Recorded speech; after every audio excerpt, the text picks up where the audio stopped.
Hey everyone, welcome to the Industry Show. I'm your host Nitin Bajaj, and joining me today is Kirin Kalia. Kiran, welcome on the show. Thank you so much, Nitin. Such a pleasure. Pleasure is all ours. Let's get started with a big question. Who is Kiran? Who is Kirin? Very good question. I am the daughter of immigrants. I have a father who came to the United States in the 1960s as a graduate student from India and later went to work for an American company that asked him to go to the Netherlands. And that's where he met my mom at a bar. That is the famous story. And somehow it worked. And they got married and they came back to the US. And I was born in rural Eastern Pennsylvania. I am the first US citizen in my family, native English speaker, grew up very American with some contact on both sides of the family and some traditions, but really have done a lot of that later in life through my own relationships. And so grateful for everything that I've learned from my parents. And throughout my life have been somebody who loved to tell stories, who loved to create stories, who loved to share other people's stories, and that is the thread, actually, which is a Dutch saying, the rode draad, through my life, and so that's what's led me to be here and be essentially a professional storyteller on behalf of startup founders. That is so cool. And that's Yeah, such a fascinating story. And we talked about this when we met and since. yeah. And this mix of different cultures is really what made me leave the foundation that I had back in India and come out here and explore fascinating people, fascinating journeys. And what an amazing story. Your parents meet at a bar in Netherlands of all places, which is famous for many other things. Yeah. So Yep. tell us about Grow Through Story. Yep. How and why did you start it? You found your passion for storytelling, but how did you know to make this passion of yours into a business? And tell us what the mission is, what the Yep. vision is, and the impact you've been able to create for these startup founders. Yeah, thank you. I am a what I call a late blooming entrepreneur. This was not really ever part of my plan. It certainly wasn't something my father encouraged me to do. I was supposed to major in computer science. I was supposed to become a patent lawyer. Mm. I should do something that's very clearly professional and stable and pays well. And so I went off on my own, becoming a journalist because that was something that I really enjoyed growing up. Frankly, I wrote my first news article in high school. And so wanted to go in the direction that I felt called to and had to really fight for it in many ways with my dad, who I know he had my best interest at heart, but absolutely glad I always went my own way. And what I realized over the course of my career is that what I really love to do was to help startup founders. And when they have a moment on stage where they get to shine, and that means it's much easier for them to raise money, to get customers, to hire the right people. Like that's what I love to see. And I thought to myself, this is what I really want to do. The only way to do that is to start my own business because if I want to do this for the people who I think really deserve to win, and that's everybody who I quite frank about this, who doesn't pattern match the typical investor sort of patterns, right? They don't look a certain way, they don't come from a certain background, but they have something really big and brilliant that they wanna create in the world, I absolutely wanna help them. So I'm like, I just gotta start my own business to do that. And so I'm somebody who was pretty risk averse. I had to figure out exactly what this was gonna look like, how I was gonna do it. A former colleague and dear friend who really encouraged me to pursue it. And 2.5 years ago, jumped out on my own and have been really lucky to work with people I've worked with in the past to help them, like I said, tell their story so they get what they want. And that's absolutely the goal is to see founders win. And in my own way, ultimately to change the tech landscape so that it doesn't matter what you look like or where you come from, because great founders can look like anyone, they can come from anywhere, and to foster these ecosystems in different parts of the US, in different parts of the world. I love to see people building and changing things, contributing to their own economies, to their communities, like, absolutely, like, you don't have to be in the Bay Area, you don't have to look a certain way. Yes, those people are there and they're very successful. I wanna see everyone win. I really wanna see the landscape change because it's just gonna be better for humanity. So that's my ultimate vision, is to create a better world through these entrepreneurs who are willing to do the hardest kind of business in the world. Just totally frank about it. They're the extreme athletes. Like, we absolutely need to make sure that they can be successful if they have something that's gonna change the world for us.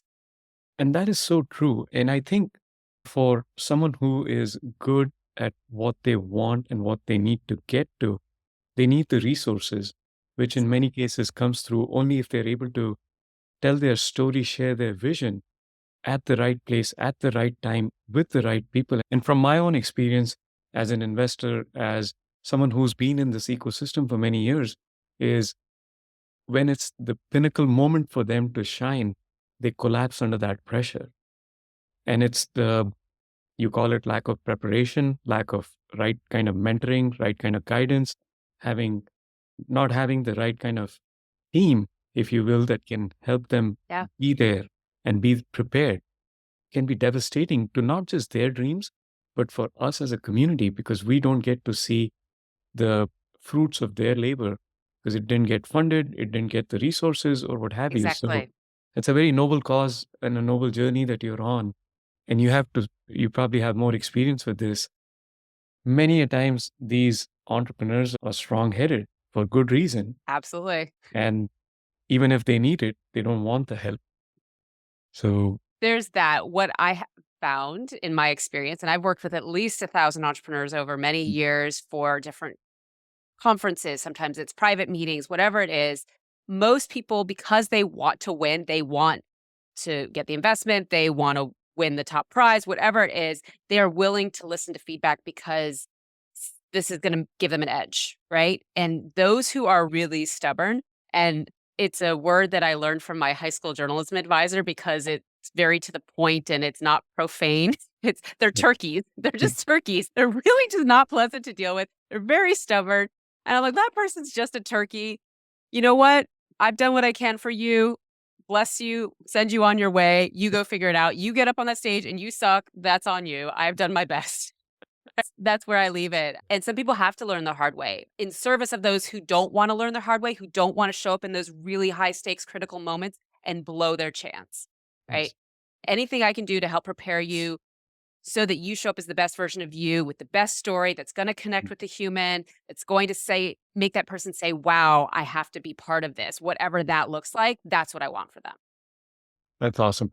Now, makes me want to think, aside from these turkeys, what's the one big challenge you face? It's interesting. I think that what I have faced is partly internal, just being totally honest and vulnerable on that is that entrepreneurship has pushed me in ways that I never expected. I have always been a very ambitious person. I've always had very high standards. And then when you look at yourself in the mirror every morning and you're like, this is on me. I need to make Yes. this work. I need to figure out where the right people are. I need to make sure that they know who I am because I want to help. That has been the hardest part of this journey so far, and it's continues to evolve, and I'm continuing to work on that, and I think that's one of my big takeaways is that you should absolutely not any entrepreneur should not go on the journey alone. That is one of the things that I'm very blessed to have learned early on, and I have relied on people, my peers, who are other entrepreneurs to support me. I absolutely encourage anybody to find their group because just family and friends love you, but they're not gonna understand what it's like to be an entrepreneur. They might tell you to quit because they see that it's hard, right? And they don't want you to suffer, but it's absolutely important to find people who can support you. So there's that side of it, though. So that is one challenge. And the second one, I think for me has been trying to find the entrepreneurs who are at the right stage for the kind of help that I can offer. So somebody who's really early stage needs a lot of help and what I decided is that the best way to help people at that level is to go through accelerator programs. And I love to be a mentor and literally like meeting an entrepreneur and helping them think through some of those things at that early stage is really exciting to watch because the growth happens so fast.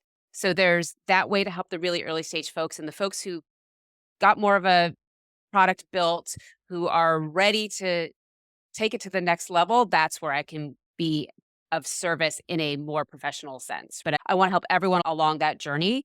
And wherever you're at, it's like martial arts. You might be a black belt, but there's Mhm. always a level to go up. Yeah. So, yes, you might have raised a seed round. Guess what? You're raising a series A round now. Mhm. If you don't show up at that level, you're not going to get the funding. Yes, you also have to have all the data behind you. But if you don't show up, that's not going to happen, right? And then there's the next level and the next level. And some people can get a pass to some extent, again, depending on what they look like and where they're from. But not everyone's going to get that. It's all the more reason to show up. Look, years ago, Mark Zuckerberg, when he went on his roadshow to Wall Street, he showed up wearing a hoodie.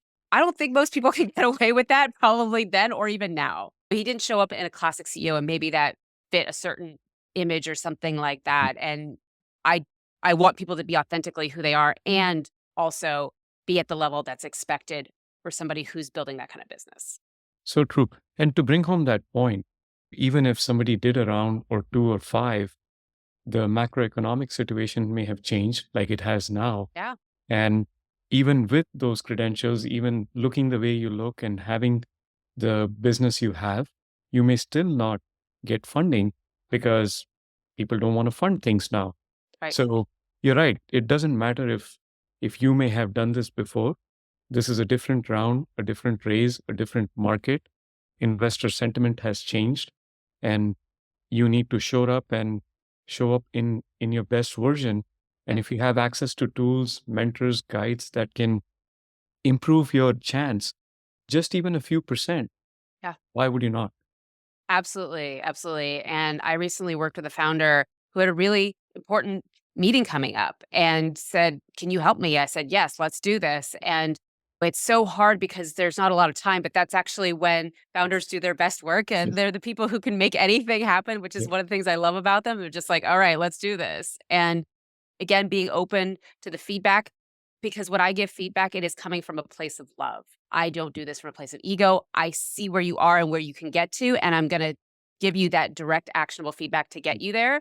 It's up to you to do the work to make it happen, right? And then I can continue to guide you. It is absolutely important that it be a collaboration to get you there. And I might not be right. I will say things like, try this. Does this work? Does this feel right for you? If you tell the story in this way, right? I actually had a conversation like that just this morning with the company I'm mentoring in Techstars LA. And they're really struggling to figure out what that hook should be. They're getting drilled. They've absolutely got to nail that hook. It's a 3 minute pitch, right? And I was like, I can already see it. I feel like Michael Jordan with seeing a basketball court. I see where this could go. I'm like, here's a path for you. Try it. Does it work? Great. Refine. Keep just like your product. You're going to keep iterating on it. And the story is going to evolve as your business evolves, right? That's just part of it. Don't get too attached to stuff because it doesn't work necessarily 6 months from now. Also, because you've learned other things, right? Mhm. So it's really exciting for me to see people do that level of growth very quickly and want to continue to grow and thrive and show up as the best versions of themselves. And if they need that little bit of extra cheerleading, that's also something I'm happy to do because Yeah. I want to see you win. Yeah. And you're part of the team now. It's Yeah. vested in their success, and that energy can be amazing. Yeah. Now, talking about the excitement, the growth, I want you to share with us the one most exciting opportunity you're looking at. That's interesting. I have figured out that I can help people on a project kind of basis, right? So something that's really defined. And there's also for those who are really ready to level up the skills, like it's not just for this very finite thing at this particular moment, right? There might be something that I absolutely have an urgent need for. Those who want to become the sort of communications ninja for every situation, right? And creating a space for that kind of learning that's also going to be very outcome driven, right? You probably still have a larger goal ahead of you, but that's what I'm really excited to create and to work with the founders who are ready to do that, who, for whatever reason, maybe they didn't come from a marketing background. They're engineers, they're scientists, they're people who have a really hard time getting outside of their world because that's one of the things I really love to do is I'm like help you step out of this because nobody cares about Mm. all those details, True. especially at the beginning. Oh my goodness, please don't bore me. I'm going to find a way to run from this, right? I will find a bathroom, I will find a drink, I'll find somebody else to talk to. Hey, we've all seen it. So people who are in that situation who are like, what this founders are very often self-aware. They know where their strengths are, where their weaknesses are. And the ones who are ready to take that on, I will absolutely be the guide and get you to where you need to be so you can show up in every situation, in any room, ready to talk about things in a way to that person who's in front of you so that they are actually interested and likely to respond. So you get the next meeting, you get the next whatever. That's amazing. And it's great to have that clarity. And it's, I think, also equally important for the founders or the C team that, hey, we have someone who can help us take care of all of this. So we don't have to worry about it. We can focus on getting the product market fit, the customers, talking to them, doing all of those things.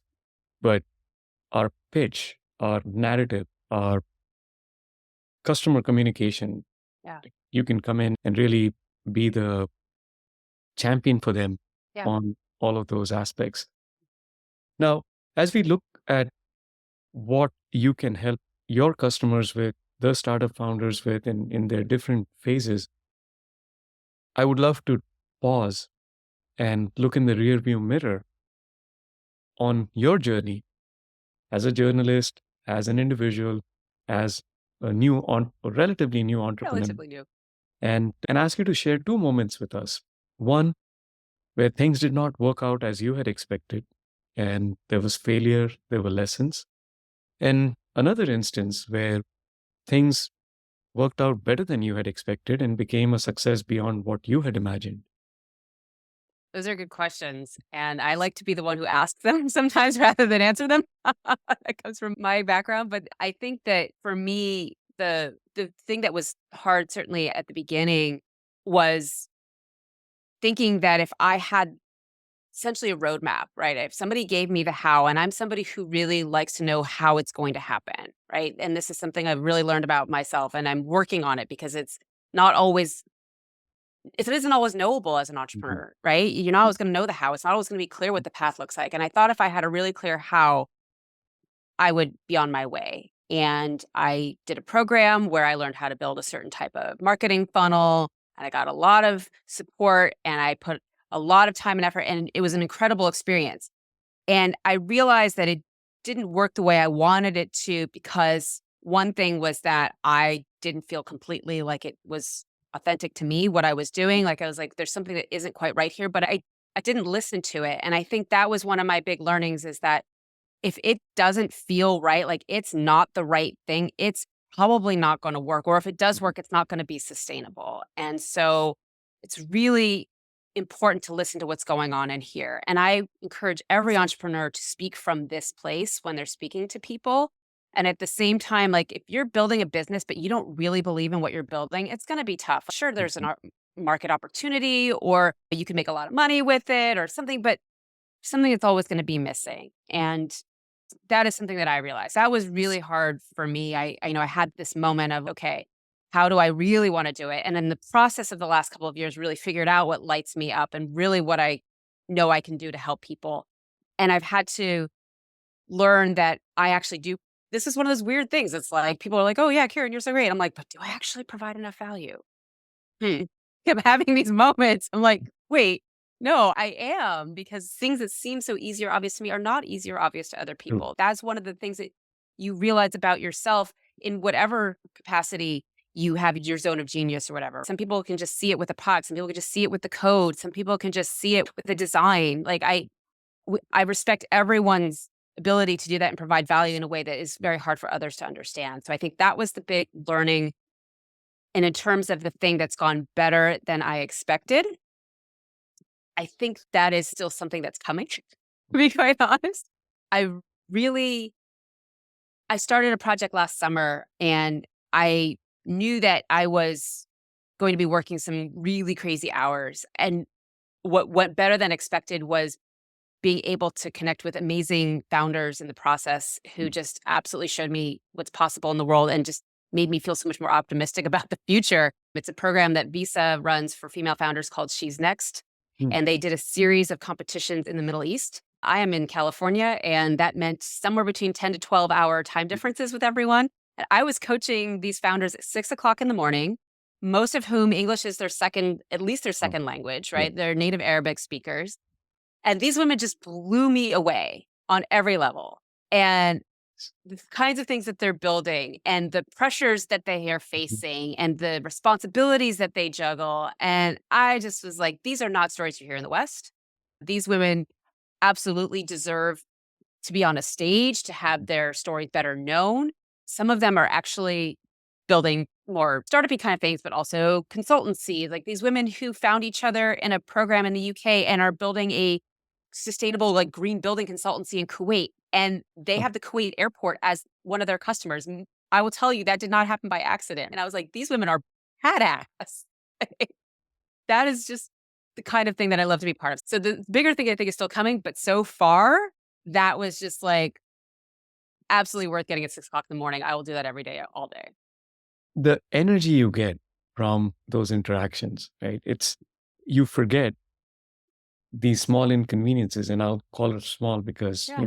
it's that's what it seems to me. But I live off of that energy, Yeah. right? When you see other people that are already at a place and have all of this enthusiasm, passion to do something and it's not about being successful. It's about working on this thing and winning, playing to Yeah. win, and you're able to contribute and take them up a notch, right? Just a little bit.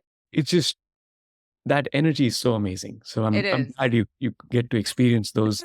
And you said something about this earlier about being able to see that growth in and that's so quick because Yeah. these people are ready to hit the road, and you can just give them the right kind of guidance and nudge them in the right direction. Yes. So Yes. It's so wonderful to see when it clicks. And founders are generally very smart people. yes. And so they get it really fast. Sometimes, and look, I have learned this also, repetition helps. So Mm. I might tell you over and over again one thing, and then maybe on the fifth or the sixth or the seventh time, it finally lands, and you're like, oh, now I get what she's talking about. And Yes. it's amazing Yes. when the light bulb goes off. Yes. Yes, it is. And I also had this happened just a few weeks ago. I was doing the full day of meetings with the new Techstars cohort, and every 20 minutes is a new person. And this company, really smart what they're doing, but had a really ugly deck. Oh my goodness, was it bad? And I was like, you can't go out with that. Don't do that to yourself. Don't do that to the person who you're meeting with, or you're going to be in some kind of competition. Don't do that. Said, here's how you can change it. And literally within an hour, the founder came back to me and said, here's the new version. Nice. Based on one 20-minute meeting, meeting me for the first time. I was like, that is impressive. Like, that is something I love. Like, you got it. You took action. That is the kind of person that you would also, as an investor, want to invest in, right? That's somebody who gets it. And I don't know about you, I'm a selfish person, and I admit that openly. The joy I would get from making that change, I feel not just vested, but I feel like, oh, I won. The Yeah. person got it and they were able to present something that looks much better or made a whole lot more sense. There is a lot of gratification that I get from that. So again, that I attribute that to my selfishness because I don't see that as, oh, that person is winning. I see, oh, yes, I did something cool. I saw that. I saw that thing and I said that would work and it did. It's- It is nice, that little bit. And yet at the same time, because I remember the moment that it happened, it was over a decade ago now, and the company that won this event, they were all launching on a stage and there was tons of people in the room. And this founder gets called up as the overall winner, and just the energy and the joy in the room. I hadn't slept in days. Like I was just ready to collapse, but I felt like I was high. That was the best feeling ever. And to be able to see that founder shine and to give him a hug afterwards. And I literally just remember like floating through the rest of the afternoon or whatever. And then I collapsed later, but it was still maybe like, I'm still chasing that. That was amazing. yes.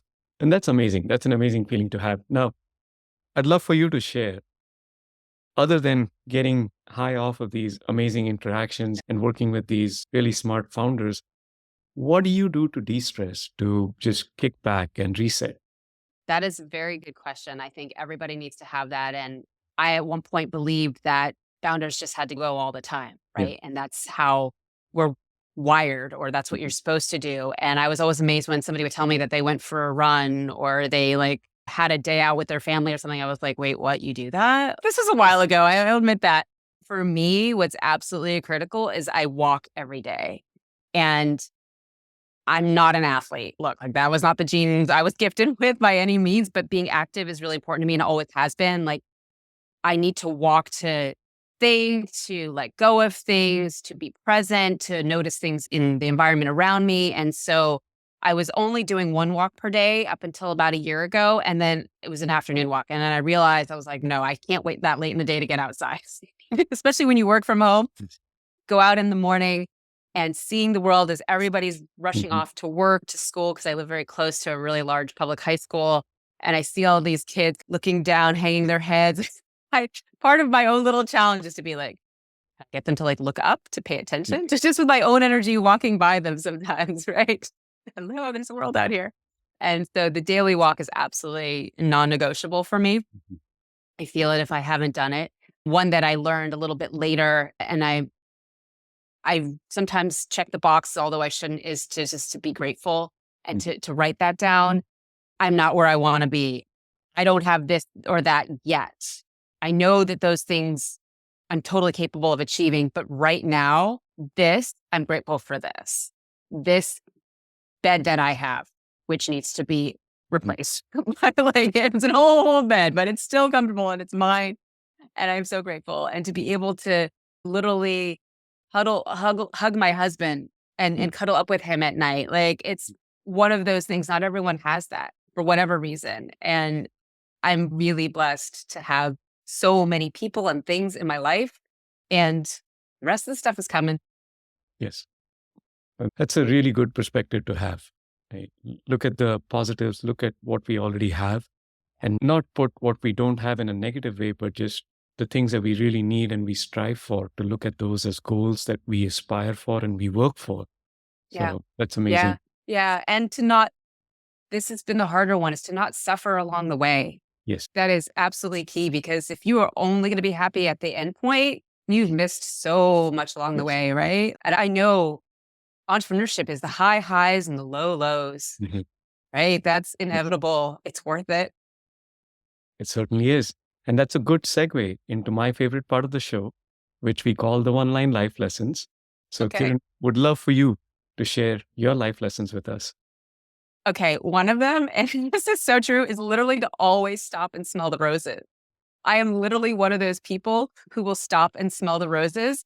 And luckily in Southern California, there are roses pretty much year round, but I will take whatever flower is in bloom that has some kind of scent to offer and just enjoy it.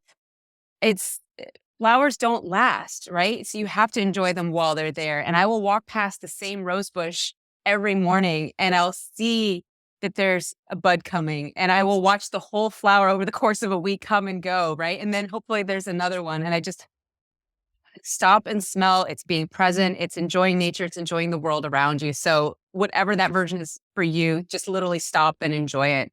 And then my second one, and that's also really important, and that's the one that's come later, is growth happens in the discomfort. Whoa. Anybody who just wants to be in their comfort zone all the time is not going to grow. And find that discomfort. I had a friend last year who literally, I didn't know it at the time, helped me build the muscle of going to different events and showing places where I knew nobody. And I am not that kind of extrovert, right? And now, after I've done it so many times, like, no big deal. I'm going to go to that event. I'm just going to start talking to people, because guess what? I can do that. I learned from that discomfort. Absolutely. And I wouldn't be where I am now if I hadn't learned how to do that. I wouldn't be where I am if I hadn't gotten uncomfortable in all kinds of situations as an entrepreneur, but also earlier in my life. So I see that. True. Any other life lessons you want to share with us? Other ones, I think for me, is that there's always good to find in people, in situations. You have to look for it. Sometimes it's really hard to do. And if you are able to do that, your life is going to have a lot less suffering. It's going to be a lot more joyful. And I am all about finding the joy. I have told myself it's important to laugh every day, to at least smile. And even when something really bad happens, you have to look for the good in it, because there is a gift in there somewhere, even if it's not immediately apparent. So that's the other one. And I believe that even in a world where so much pain and suffering is happening, there's good to be found, and to look for it and focus on that. So true. Yeah. Kiran, thank you so much for making the time to be with us, for sharing your journey, your story, and your life lessons. We really appreciate it. Congratulations on all the successes so far as a relatively new entrepreneur. Thank you. And I know you're just getting started. There is many more founders that need to be nudged around, and Yes. so that they can share their story in a much better way. So would love to bring you back on and talk about many more successes, Ooh, many yes. more stories. Yes, yes, please. And I will always be happy to share the successes of other people as well and to bring Yes. more people to light who deserve to be in that light. Sure.